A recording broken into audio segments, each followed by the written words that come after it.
Ya ayyuhalladzina amanu ijtanibu katsiran minadh-dhonni. Wahai orang-orang yang beriman, jauhilah banyak berprasangka.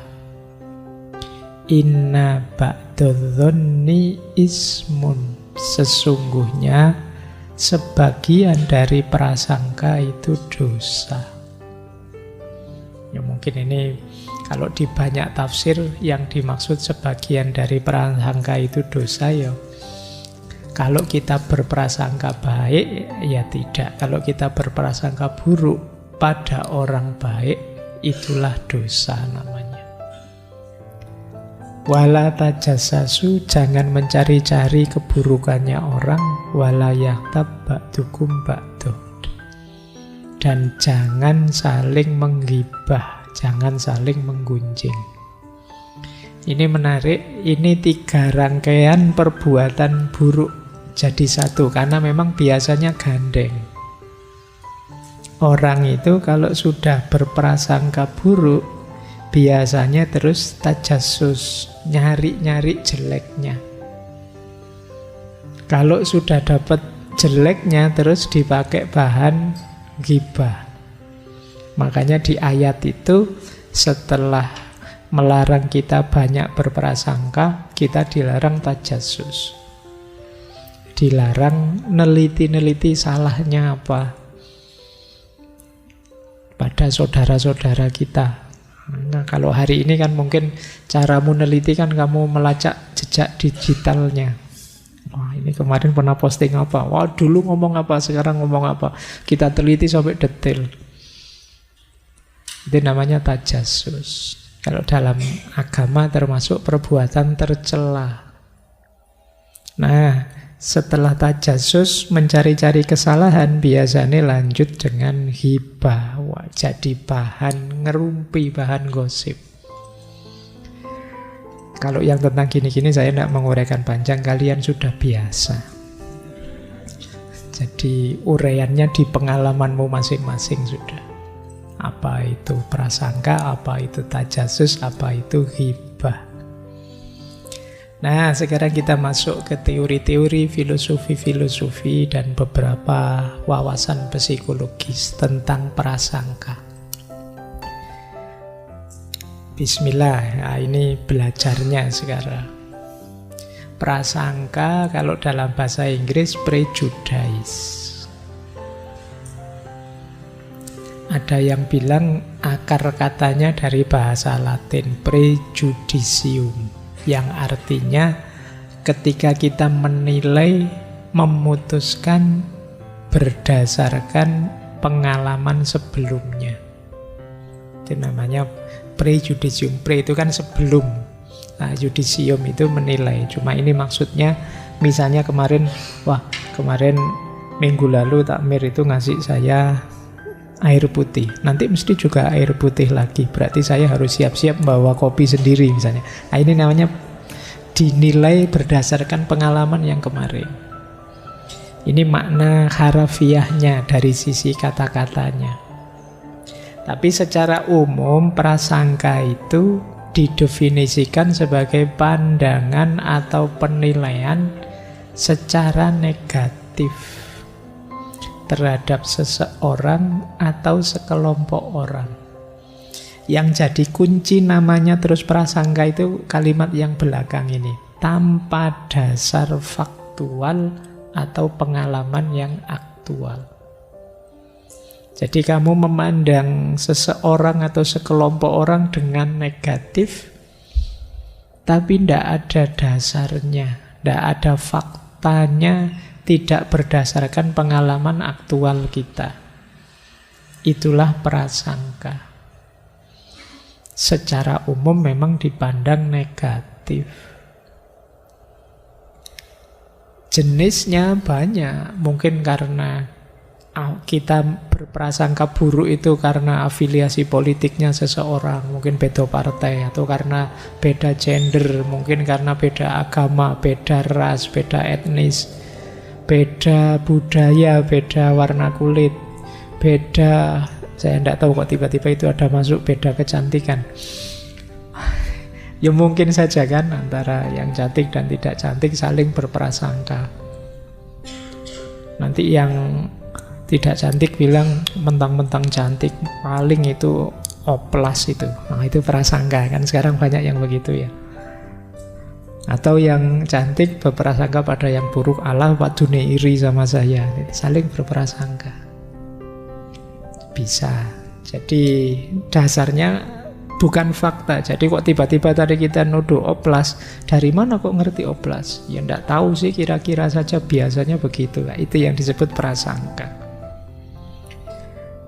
Mungkin juga pekerjaan, mungkin juga pendidikan, selera, dan lain sebagainya. Banyak hal yang bisa jadi sumber kita berprasangka pada orang lain.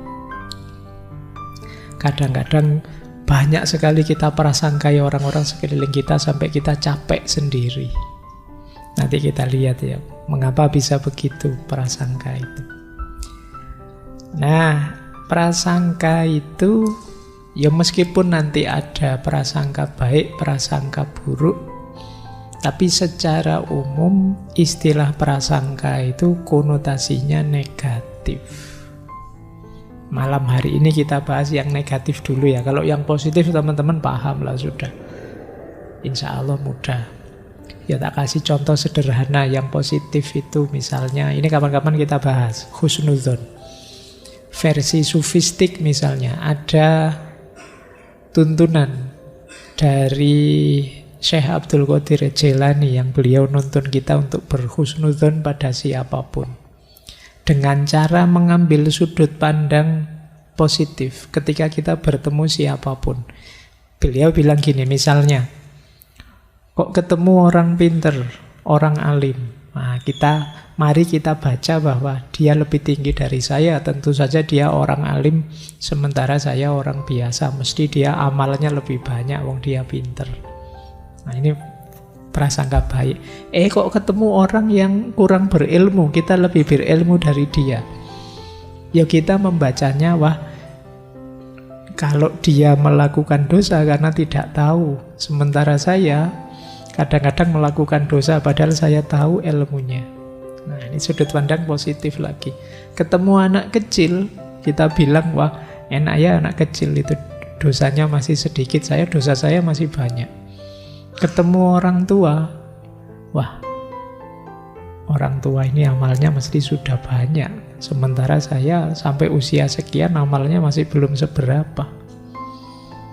Ketemu orang kaya, wah orang ini enak ya amal sedekahnya mesti banyak, kalau saya buat makan saja pontang-panting apalagi untuk sedekah.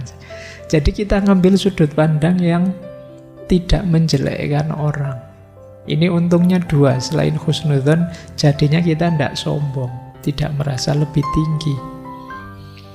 Bahkan ketemu orang jahat sekalipun, kalau petunjuknya Syekh Abdul Qadir Jailani, wah orang itu jahat, tapi bisa saja nanti dia tobat, maka tiba-tiba levelnya 0 lagi. Sementara saya yang sekarang baik, siapa tahu tiba-tiba dibalik hati saya oleh Allah, akhirnya jadi jahat. Ini jadi cara membacanya begitu. Untuk contoh husnudzon. Cuma ini kapan-kapan kita membahasnya ya. Kita malam hari ini berpikir negatif dulu, prasangka yang negatif dulu. Baik, prasangka itu jenis sikap. Jadi satu behavior. Kalau sikap itu isinya 3. Ada feeling, ada belief, ada action. Ketika saya berprasangka pada seseorang, prasangka buruk, ya saya merasa saya benar bahwa dia buruk, saya yakin bahwa dia buruk, yang dari situ terus mendorong saya memperlakukan dia secara buruk. Jadi ini mirip kalau dulu kita belajar di Heraklitos bahwa pikiran kita, anggapan-anggapan kita akan membuahkan perilaku. Misalnya ya, sampean deket punya teman terus sampean anggap, wah temanku kok wajahnya kayak gitu ya, tatonya banyak, copet ini mesti. Nah, misalnya itu kan prasangka. Loh, ketika sampean curiga menganggap dia copet, berprasangka dia copet, itu kan perilakumu juga mungkin dompetmu bolak-balik mbok pegangi, atau kamu menjauh-jauh di luar jangkauannya dia, atau kalau mau pokoknya perilakumu ya perilaku orang curiga khawatir dicopet. Jadi dari prasangka itu muncul perilaku. Maka prasangka buruk itu ya melibatkan feeling, melibatkan belief, dan melibatkan action. Tindakan kita dituntun oleh pikiran kita, oleh yang kita percayai. Karena pikiran kita negatif, ya akan lahir tindakan yang negatif. Itu dulu kalau bahasanya Heraklitos kan ethos anthropoi daimon. Jadi apa yang kita pikirkan yaitu akan membentuk karakter kita, dan karakter itulah yang akan menentukan jalan hidup kita. Yang di sana Heraklitos ngasih contoh, kalau cara berpikir kita seperti keledai, ya kita akan lebih memilih jerami daripada emas. Kalau cara berpikir kita seperti babi, ya kita lebih milih lumpur daripada air bersih. Makanya kalian jangan heran, kok ada ya Pak orang lebih milih kejahatan daripada kebaikan. Itu cara berpikirnya. Kok ada ya Pak orang sudah kaya, hidup nyaman, malah milih yang buruk-buruk, yang jahat-jahat. Itu karena cara berpikirnya. Kalau kita yang waras, yo antara air jernih sama lumpur, yo milih lumpur. Enggak ya, milih air jernih ya. Baik, milih air jernih. Itu saya kapan itu baca ada komentar lucu, kan ada orang selingkuh ketangkep. Nah, selingkuhannya itu jauh standarnya di bawah istri aslinya. Wah, komentari netizen luar biasa itu. Ah, ini bisa pakai teori tadi. Jadi kok bisa ya sudah punya pasangan seluar biasa itu malah selingkuh dengan yang kayak gitu. Nah, ini teorinya tadi. Ya meskipun kita beri emas, dia tetap milih jerami. Kenapa? Cara berpikirnya keledai. Baik, ya ini contoh saja ilustrasi. Itu yang dimaksud sikap. Jadi prasangka tadi akan nuntun tindakan kita, akan nuntun perilaku kita. Nanti ada teorinya, level-levelnya prasangka. Tindakan apa saja sih yang menunjukkan prasangka itu? Nah, bedanya apa prasangka dengan bukan prasangka? Ini saya ambil dari tokoh psikolog Gordon Allport. Kata dia, ayo kita bedakan antara prejudgment dan prejudice. Ini dua hal yang berbeda, kata dia. Kalau prejudgment positif, kalau prejudice negatif. Prejudice itu yang gimana, kata dia? Jika seseorang mampu memperbaiki penilaiannya yang salah berdasarkan bukti baru, maka dia tidak punya prasangka. Jadi prejudgment itu ya saya menilai, saya punya teman, saya menilai. Kadang-kadang penilaian saya memang negatif. Tapi nanti kalau ada bukti, ternyata saya salah, kamu orang baik. Nah, ini saya mau berubah, ini namanya prejudgment. Karena manusia itu kan memang ketemu apa saja, ketemu siapa saja menilai. Kok terbukti penilaiannya salah, ya saya mau berubah. Ini namanya prejudgment.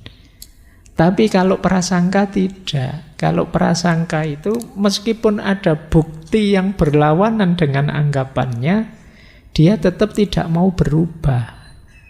Jadi prasangka hanya jadi prasangka jika tidak mau diubah ketika dihadapkan pada pengetahuan baru. Prasangka itu tidak seperti kesalahpahaman biasa. Karena prasangka secara aktif menolak semua bukti yang dapat menggoyahkan prasangka. Kita cenderung menjadi emosional ketika prasangka terancam oleh kontradiksi. Jadi perbedaan antara prejudgment dan prasangka adalah prejudgment dapat didiskusikan dan diperbaiki tanpa perlawanan emosional. Kalau prasangka tidak. Jadi natural saja bahwa kita itu kalau ada teman baru, ketemu orang, siapapun yang kita hadapi, kita menilai. Orang kayak gini biasanya cerewet ini mesti. Itu kan kadang begitu. Saya dulu punya teman kayak gini nanti susah ini. Gayanya ngakrab-ngakrab nanti tiba-tiba pinjem 100 dulu misalnya. Nah itu kan kamu prasangka. Tapi sudah bergaul lama ternyata ternyata anaknya baik kok, malah dia suka membantu. Nah kalau itu prejudgment, kamu mau berubah. Ding ternyata anak baik, berarti saya salah. Harus saya ubah cara berpikir saya. Nah, ini positif. Tapi ada yang negatif. Mungkin hasilnya gitu, belum kelihatan saja. Tunggu saja nanti pada saatnya. Ini namanya prasangka. Jadi ini bedakan dua ini ya, antara prejudgment dan prasangka. Hari ini di medsos banyak jenisnya prasangka itu. Sudah kelihatan faktanya tapi masih bantah. Karena ingin berprasangka buruk terus pada orang yang dia benci.